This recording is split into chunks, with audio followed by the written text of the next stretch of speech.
আপনারা যারা ভাইজ্যাক ঘুরতে এসেছেন তারা আজকে আমার ব্লগের দৃশ্যের সাথে খুবই পরিচিত, আর যারা আসেননি আশা করি আজকের ভিডিওটা তাদেরও খুব ভালো লাগবে।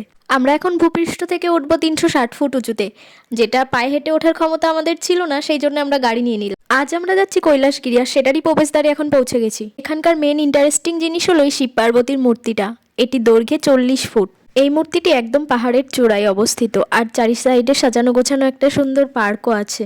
আমরা আসার পরে প্রথমে দেখি ফোয়ারাগুলো বন্ধ ছিল, তারপরে দেখি হঠাৎ করে চালু করেছে। ফোয়ারাগুলো আসার পরে আরও এত সুন্দর লাগছিল দৃশ্যটা। আমরা চারি সাইডটা ঘুরে দেখছিলাম, আর এখানে ফটো তুলতে এসে দেখি প্যারাগ্লাইডিং হচ্ছে আর স্কাই সাইকেলিং হচ্ছে, যার টিকিট ছিল মাত্র 360 টাকা। শুধু টিকিটের দাম না, তবে এনাদের দুজনকে দেখেও আমি ওখান থেকে পালিয়েছি। এখন আমি চলে আসলাম আমাদের থার্ড ভিউ পয়েন্টে, যেখান থেকে বঙ্গোপসাগরকে পুরোপুরিভাবে দেখা যাচ্ছিল। তারপরে বেশ কিছুটা হাঁটার পরে আমরা এসে পৌঁছালাম শান্তিনিকেতন। সত্যিই শান্তিনিকেতন।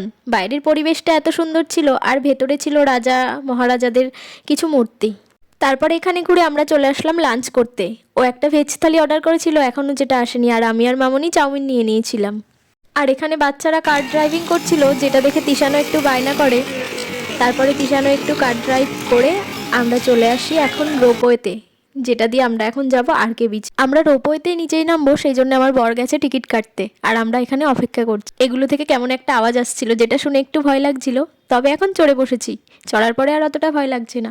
যদি আমার পুরো ভিডিও দেখে থাকেন তাহলে জানাতে ভুলবেন না কিন্তু আজকের ভিডিওটা কেমন লাগলো।